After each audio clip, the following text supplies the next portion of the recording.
एक बार की बात है, एक गांव में अम्मा रहती थीं, जिनके हाथ के डोसा बहुत मशहूर था। अरे डोसा ले लो, ताजा ताजा गर्मा गर्म डोसा, 10 रुपए का डोसा।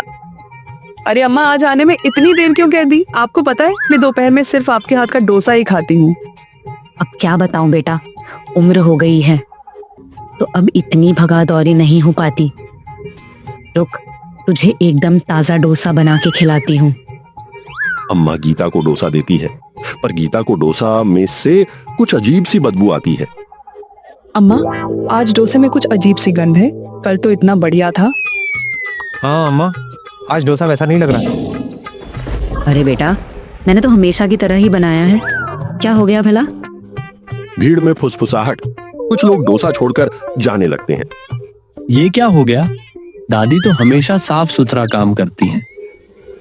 जो कि सामने वाली होटल के मालिक है, पर अम्मा के 10 रुपए वाले डोसा की वजह से उसकी दुकान पर कोई नहीं आता था। जोर से चिल्लाकर कहता है, देख लो भाई, मैंने तो पहले ही कहा था, 10 रुपए का डोसा, इसमें कुछ ना कुछ तो गड़बड़ होगी ही। कुछ लोग उनकी बातों में आकर अम्मा के स्टॉल से दूरी बनाने लगते हैं। दादी, ये सिंह अंकल तो आपके खिलाफ सबको भड़का रहे हैं। बेटा, सच हमेशा जीतता है, बस हमें धैर्य रखना होगा। और जरूर कुछ न कुछ मुझसे ही कमी रह गई होगी जो डोसा आज बेकार बना है। पर दादी, ऐसा नहीं है। हमने तो रोज की तरह जैसे डोसा बनाते हैं उसी तरीके से ही डोसा बनाया है। जरूर कुछ न कुछ झोल है, और मुझे तो लगता है इसमें सामने वाले होटल के मालिक सिंह का ही हाथ है। कोई नहीं, तुम शांत रहो, अभी तो गलती हमारी ही है। दादी, आप चुप रह सकते हो, पर इन सब के पीछे कौन है वो तो मैं पता लगा के रहूंगा। रात में रवि एक पेड़ के पीछे छुपकर ठेले पैर नजर रखता है। रवि छुपकर स्टॉल के पास बैठा है, चारों ओर सन्नाटा है। इतने में एक बिल्ली चुपके से आती है, बैटर के बर्तन में मुंह डालती है और बैटर को खाने लगती है। थोड़ी देर के बाद जब बिल्ली का पेट भर जाता है तो वो वहां से चली जाती है। अरे, तो ये गड़बड़ बिल्ली कर रही है, इसी से बैटर में गंध आ रही है। दादी, पूरी रात जागकर पता लगाया, आपके बैटर में बिल्ली मुंह मार जाती है, उसी से गंध आती है। अरे राम, ये तो मैंने सोचा ही नहीं था। चलो, अब तो इसका इलाज करना ही होगा। अम्मा ने नया बैटर बनाकर रवि के साथ मिलकर उस बर्तन पर एक बड़ा सा ढक्कन रख दिया ताकि बिल्ली उसे हटा ना सके। अगले दिन, अम्मा, आज तो डोसा ठीक है ना?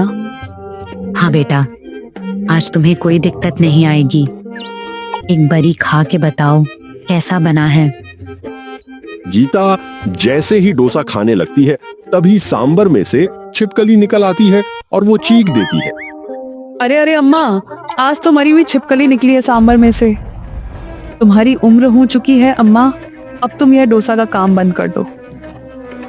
नहीं बेटा, मैंने तो बहुत ध्यान से और सफाई से आज डोसा बनाया था। पता नहीं ये छिपकली कहाँ से आ गई। गीता वहां से बिना पैसे दिए चली जाती है। दादी, ये छिपकली कहाँ से आई? पता नहीं बेटा, अब तो मुझे भी कुछ समझ नहीं आ रहा है कि ये सब क्या और क्यों हो रहा है। लगता इस बारी दूर से नहीं बल्कि पास से नजर रखनी होगी। आज रवि ठेले के पीछे ही छिपकर सब चीजों पैर बारीकी से नजर रखेगा। इतने में वो देखता है कि झोलनाथ हलवाई दूर से चूहे भेज रहा है और चूहे सारे ठेले पैर मंडराने लगे हैं। अब समझ आया, यह सब उस झोलनाथ हलवाई की चाल है। वो कभी बिल्ली, कभी छिपकली और कभी गुहे भेज रहा है ताकि हमारे डोसा बिकने बंद हो जाए। अगले दिन, देखो भैया बहनों, आज से डोसा पहले से भी स्वादिष्ट मिलेगा। अम्मा, आप तो सच में कमाल हैं। अगर अम्मा 10 रुपए में डोसा बेच सकती हैं तो मैं क्यों नहीं।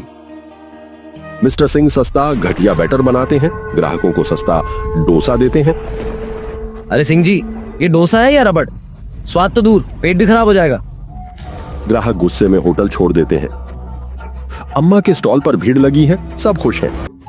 दादी, देखो, अब तो आपके डोसे की खुशबू गांव के बाहर तक जा रही है। बहन जी, माफ कर दो, मैंने आपके खिलाफ गलत बोला। आप सच में मेहनती और ईमानदार हो। कोई बात नहीं सिंह जी। सिंह जी चलिए आज आप भी हमारे साथ डोसा खाइए। सभी मिलकर हंसते हैं, डोसा खाते हैं, हंसते हैं। आज से ये डोसा सिर्फ 10 रुपए का ही नहीं बल्कि सबसे खास भी है। हर समस्या का हल सच्चाई और समझदारी से निकलता है और कभी-कभी असली ट्विस्ट वहीं छुपा होता है जहां हम सोच भी नहीं सकते।